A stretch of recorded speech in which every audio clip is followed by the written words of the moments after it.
निकल के आ रही है। लेकिन सर एनएचपीसी पावर पे आपका व्यू आपका कुछ वैसा ही है या कुछ बदलाव अभी करना चाहिए पोर्टफोलियो में, पावर शेयरों में क्या स्ट्रेटजी होनी चाहिए? एनएचपीसी सर 80 का लेवल क्रॉस कर गया है और कितना वेट यहाँ पर करना पड़ेगा? इसके अलावा अभी हमने पीएफसी को लेकर के बातचीत करी ली, पीएफसी पीटीसी को लेकर के, तो एनएचपीसी और पे आपका व्यू जानना चाहेंगे और प्राइवेट में टाटा पावर और अदानी पावर, इन दो पे आपका व्यू जानना चाहेंगे, क्या स्ट्रेटजी होनी चाहिए?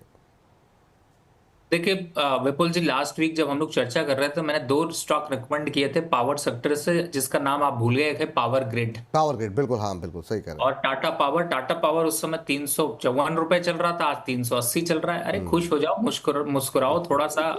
मैं नहीं मुस्कुरा रहा तो आप तो मुस्कुरा सकते हैं। प्रॉफिट बुक करिए।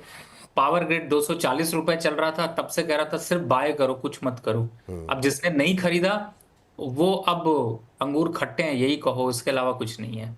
क्योंकि आपको स्टॉक अभी कंटिन्यू रखना है। 310 रुपए का टारगेट पावर ग्रिड का है। फिलहाल राइड यहां पर चढ़ा नहीं जा सकता। टाटा पावर 400 रुपए तक के लक्ष्य है और एनएचपीसी तो 107 कर दिया ही है। 72-73 याद हो आपको अगर विपुल जी, तो मैंने कहा बिल्कुल। था जम खरीदो, जम खरीदो। 10% वहां से बढ़ गया।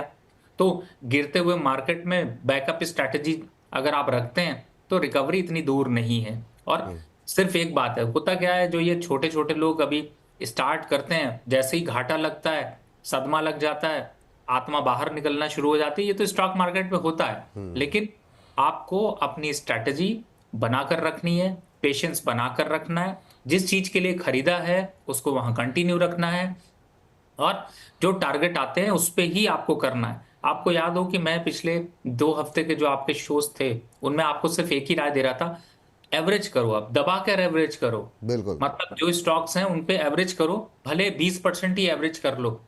अब देखिए वो 20% स्टॉक आज 40% के रिटर्न दे रहे हैं आपको। क्यों? क्योंकि एवरेज आपका अच्छा हुआ और आपका लॉस का रिकवरी फास्ट हो रहा है। अदानी पावर 535 का टारगेट दिया है आपको, तो 535 के आसपास आता है तो वहां प्रॉफिट बुक कर लेंगे। अब आपने सुजलॉन भी सामने चला ही रखा है, सबसे बेकार स्टॉक यही है। लेकिन फिर भी ना आप मेरे कहने से काटोगे, ना आप मेरे कहने से रख खरीदोगे। हाँ, खरीद लोगे, खरीदने के बाद गाली देने के लिए जरूर रखोगे कि रवि सर मैंने तो खरीद लिया, आप क्या करें। देखो, रेंज है इसकी 52 रुपए 48 रुपए लोअर साइड पे और अपर साइड पे है 62 रुपए 65 रुपए। इसके बीच में खूब दबाकर आप करो काम। 52 आए खरीद लो, मुझसे मत पूछो। 58-60 आए बेच दो, अब हाई तो आप काट नहीं पाओगे। बिल्कुल। तो लो और हाई के बीच में बढ़िया से खेलते रहिए, पैसे बनाते रहिए और चुपचाप अंदर करके माल, सबसे कहिए बड़ा लॉस हो रहा है, उसी में आपके पैसे बने रहेंगे। जैसे ही आपको 10 रुपए का प्रॉफिट आया आप चिल्लाना शुरू कर दोगे तो आप हमेशा लॉस पे रहोगे। तो बेटर है कि स्ट्रैटेजी ये रखें। तो मतलब नज़र को मानते हैं सर, आपकी बात तो सही है, खैर कई बार नज़र लग जाती है, आप चार जगहों पे गा